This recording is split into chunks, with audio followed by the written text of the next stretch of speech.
Hello and welcome to an all new session of Ask PB, your go-to webinar for all things insurance. आज हम बात करेंगे कि आपको अपने पैसे कहाँ इन्वेस्ट करने चाहिए, कैसे इन्वेस्ट करने चाहिए जिससे आपको बेस्ट वेल्थ जनरेशन की अपॉर्चुनिटी मिले। और इसके लिए हमारे साथ हैं Sameep Singh, who is the product head of investments at policybazaar.com। वो हमें समझाएंगे कि इन्वेस्टमेंट के अलग अलग क्या टाइप होते हैं।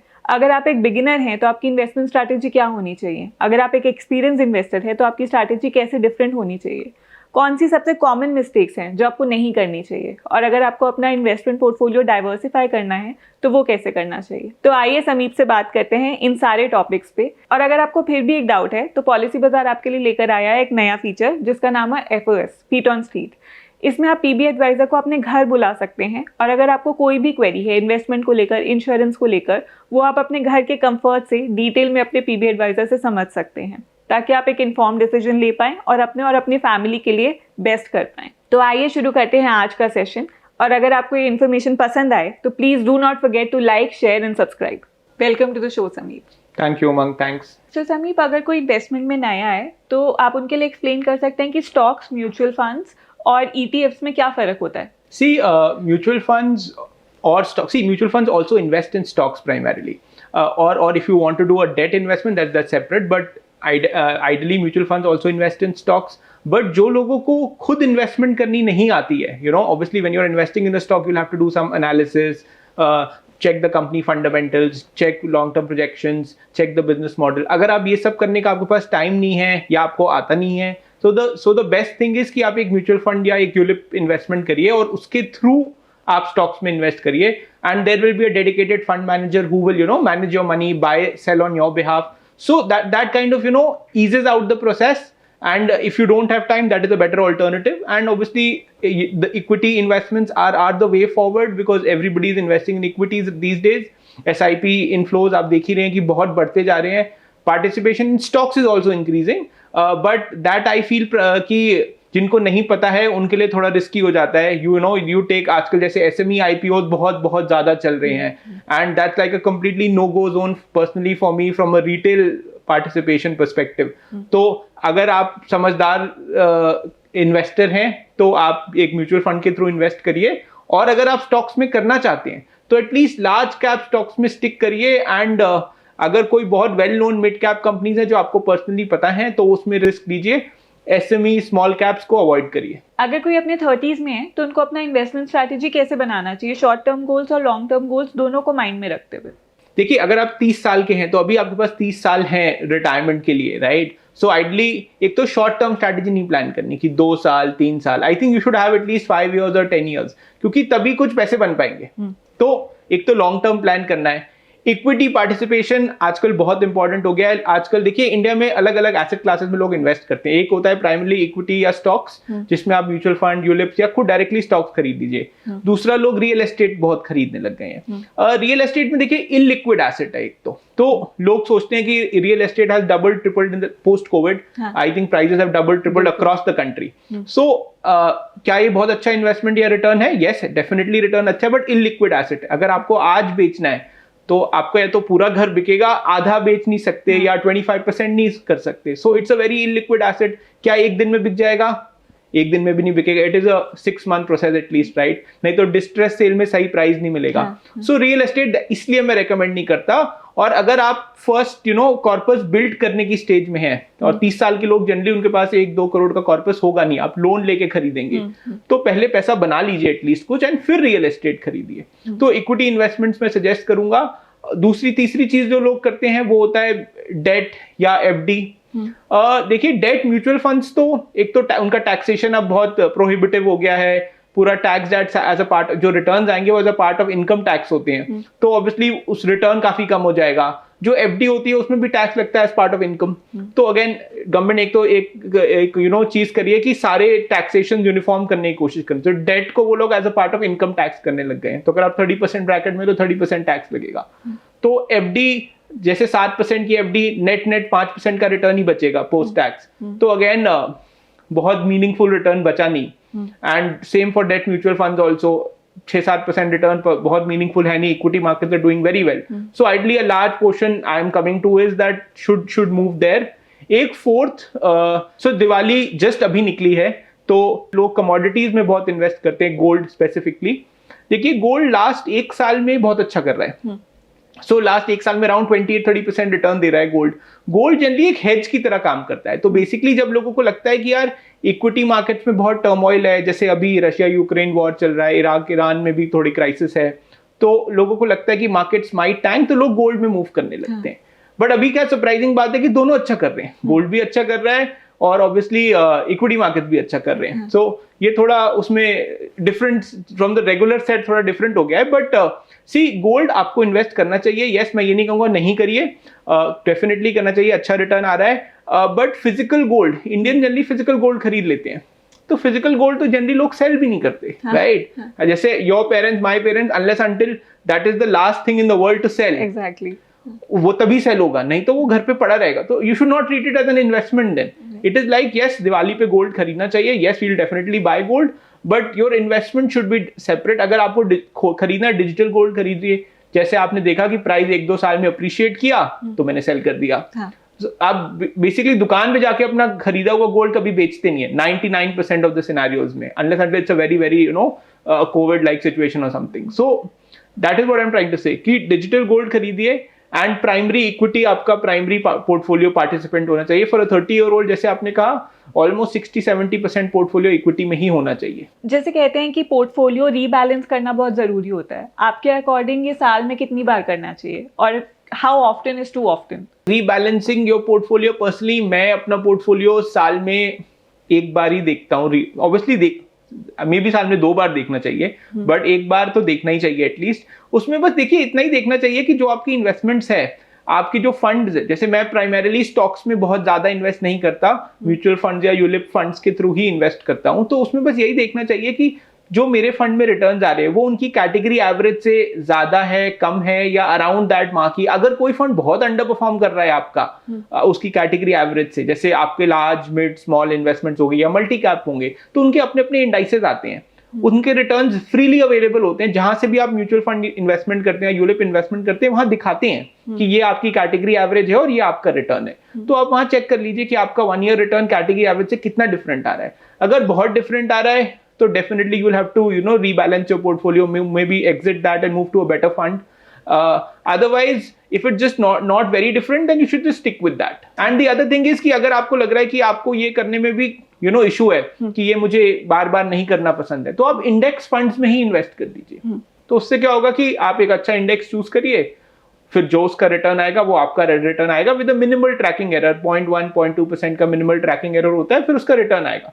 तो आपको वो स्विचिंग भी करनी नहीं होगी, बस आपको पता रहता है कि NSE 50 कितना रिटर्न दे रहा है, या any index, mid cap index कितना रिटर्न दे रहा है, तो वो आप रिटर्न चेक करते रहिए एंड आपको सेम रिटर्न आएगा। आजकल इंटरनेशनल मार्केट्स की भी बहुत बात होती है, आपके according is it a good idea to invest in international markets? और इंटरनेशनल मार्केट में इन्वेस्ट करते समय किसी भी न्यू इन्वेस्टर को क्या माइंड में रखना चाहिए?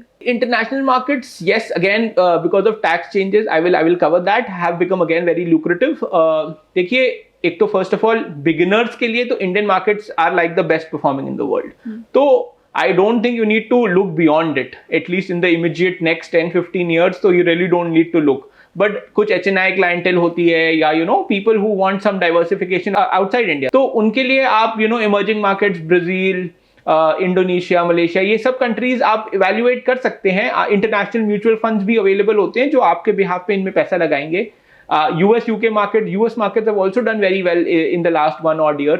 सो वहां भी अगर आप मैच्योर मार्केट्स टारगेट करना चाहते हैं तो वहां आप डेफिनेटली टारगेट कर सकते हैं इंटरनेशनल म्यूचुअल फंड से। इसमें एक टैक्स गाइडलाइन चेंज हुई है कि अगर आप, क्योंकि वो यूनिफॉर्म टैक्सेशन रखना चाहते हैं, तो LTCG जो है अब इनमें भी 12.5% ही लगता है। पहले ये tax as part of salary होता था, जैसे डेट होता है अभी।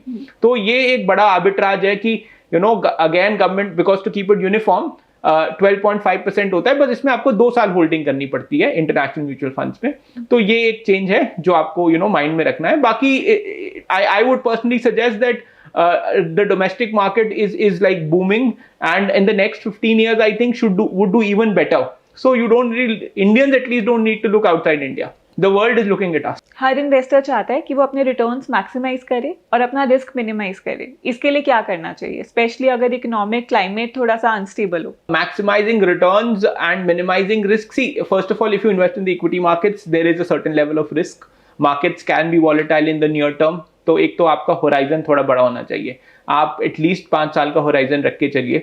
Otherwise, you will always panic. Oh, markets tanked by, just like recently also in the last, one and a half months, markets थोड़े volatile चल रहे हैं. They have not been just on an upward trend, it's been up and down.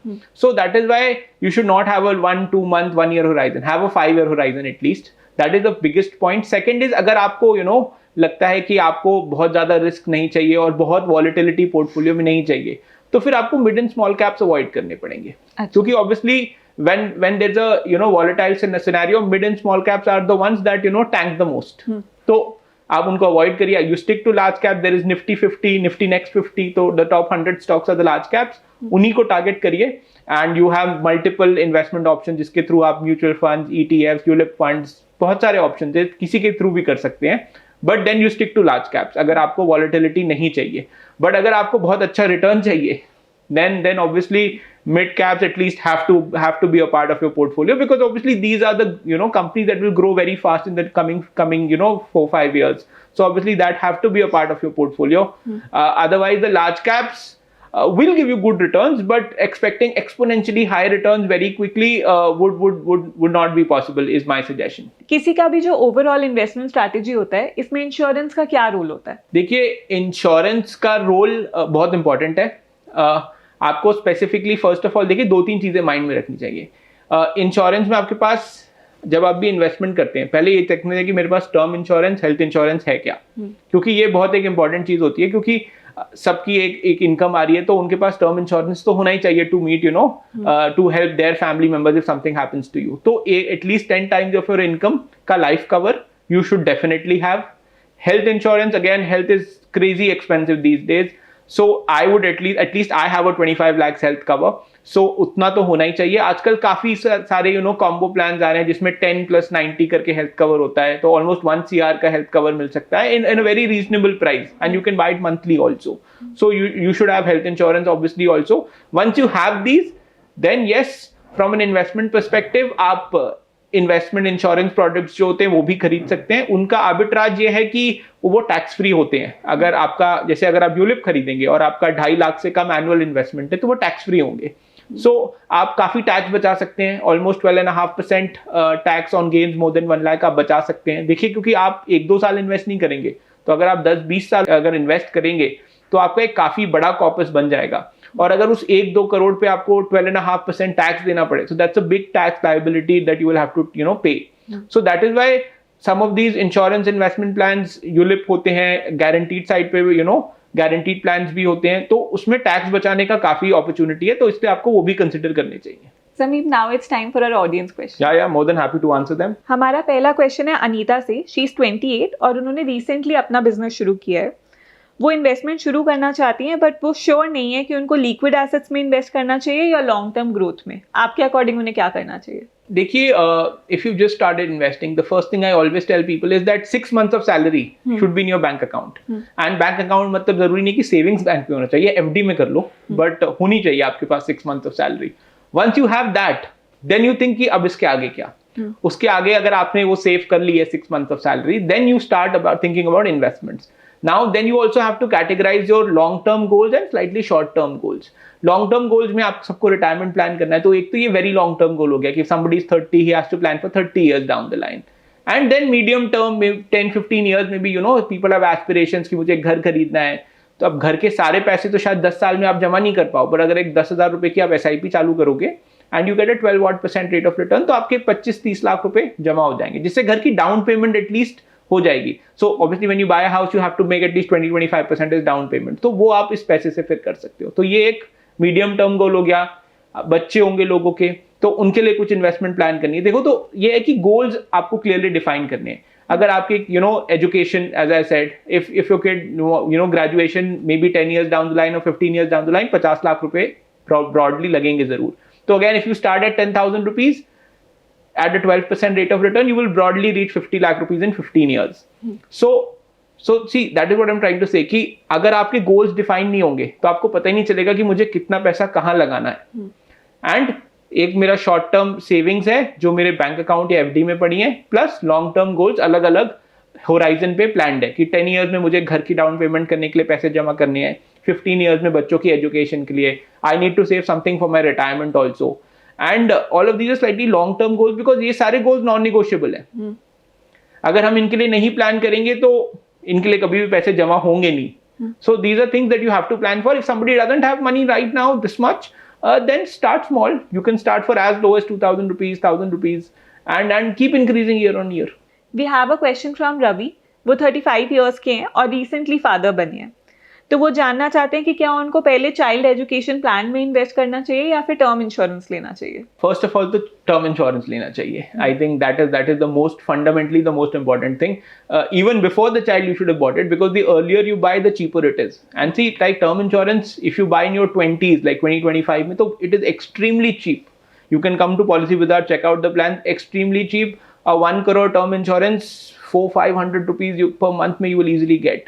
So that is how cheap it can be if you buy at the right point. And अभी आप 30-40 साल के लिए ले रहे हो, तो अगर आपने right time पे खरीद दिया तो आपको काफी cheap rate पे मिल जाएगा. So that is the first thing you should do. Then yes, child education plan जैसे मैंने पहले बताया कि जरूर खरीदना चाहिए. अगर बच्चा अभी just born है तो 18 years में तो graduation करने जाएगा ही. If you want 50 lakhs, आप 10,000 से स्टार्ट करोगे तो 15 साल में आपके 50 लाख रुपए जमा हो जाएंगे। तो वो 50 लाख आप एजुकेशन के लिए यूज कर सकते हो। सो पहले टर्म इंश्योरेंस खरीदिए, फिर बच्चे की एजुकेशन के लिए प्लान करिए, and obviously health insurance if you don't have, yes you should buy that as well. हमारा एक क्वेश्चन है किरण से, वो 42 इयर्स की हैं। आपने लार्जली इस क्वेश्चन का आंसर दे दिया है, बट अगर आप किरण के अंडरस्टैंडिंग के लिए थोड़े और डिटेल में बता पाएं। उन्हें डर लगता है कि अगर कोई पोटेंशियल डाउनटर्न हुआ मार्केट में या फिर मार्केट का जो वॉलेटिलिटी है उससे उनका पैसा डूब गया तो क्या होगा। आपके अकॉर्डिंग किरण क्या कर सकती हैं जिससे उनका पैसा सेफ रहे। देखिए, जैसे मैंने बोला कि अगर मार्केट डाउनटर्न से आपको डर लगता है तो आपको लार्ज कैप में स्टिक करना है। अगर आपको और सिक्योरिटी चाहिए तो आप डेट में इन्वेस्ट कर सकते हैं, बट डेट में then again return would be 7-8%। एक यूलिप वाले जो इंश्योरेंस प्लान होते हैं हमारे, उसमें कैपिटल गारंटी करके कॉम्बिनेशन आता है, जिसमें अगर आप 100 रुपए डालेंगे तो अराउंड ब्रॉडली 55 रुपीज यूलिप में मार्केट लिंक प्लान में जाते हैं और 45 रुपीज एक गारंटीड प्लान में जाते हैं, जिससे आपको कैपिटल की सिक्योरिटी, मतलब आपने जो 100 रुपए 10 साल में 1000 रुपीज दिए वो पूरे 100% वापस हो जाएंगे at the end of the policy term. तो ये एक अच्छा प्रोपोजिशन है जो आप कंसिडर कर सकते हैं। अगर आपको 100% मार्केट में ही जाना है तो obviously then as I suggested there are balanced funds also which are basically nothing but a mix of equity and debt, and ये आपको फिर बैलेंस फंड्स का कैटेगरी में आपने इन्वेस्ट कर दिया तो फिर आपको ये नहीं करना कि 60% इक्विटी करना है 40% डेट करना है, वो ऑटोमेटिकली हो जाएगा आपके लिए। तो फिर आपको वरी नहीं करना है, आप बैलेंस फंड में इन्वेस्ट करिए। Obviously return would be lower than 100% equity investment, but if you want safety that is something also you can consider. हमारे पास एक और क्वेश्चन है मनीष से, जो कि 50 साल के हैं। उन्होंने रिसेंटली अपना मॉर्गेज क्लियर किया है और वो चाहते हैं कि वो अपने रिटायरमेंट के लिए इन्वेस्ट करना शुरू करें। क्या उनके लिए इन्वेस्टमेंट सेफर एसेट्स में बेटर रहेगा या फिर growth oriented products? See if you just cleared off a mortgage and you have to start your retirement planning, so obviously अभी तो आपको 100% इक्विटी में पार्टिसिपेट करना पड़ेगा, because moving to safer assets only comes when you have the corpus ready. Like if I'm about to retire and I have a 4-5 crore corpus at 50-55 years of age, then I might think यार कि अब मेरे 5 करोड़ रुपए बन गए हैं, and अब in the next 2-3 years I can't really suffer a downturn in the market and lose that 5. Maybe it will not completely become 0, but that 5 should not become 4 also. So then I would move a lot of my money into debt and only keep a small equity participation so that I am not affected by market downturns. But that only comes into the picture once I have the corpus. Right. So abhi somebody who is in the building phase, he has to participate in the market and be patient. As I said, retirement planning is a long term thing. आप करते जाइए अपनी SIP flows, and in 20 years I think they should see in a growing economy like India, 10-12% return annually is something that you can expect. Thank you so much समीप, आपने बहुत simple तरीके से सब कुछ एक्सप्लेन किया। आई एम श्योर कि investment में सब लोगों को बहुत हेल्प होगी इससे। Listeners, I am sure that you also feel the same way. आपको अगर अभी भी कोई भी क्वेश्चंस हैं तो आप हमारे ऑफिशियल चैनल्स के थ्रू हमें रीच आउट कर सकते हैं, या फिर जो नीचे कॉमेंट सेक्शन है आप उसमें अपना क्वेरी लिख सकते हैं, and we'll make sure that we take it up in the next session. Till then, you stay safe and we'll see you again next time.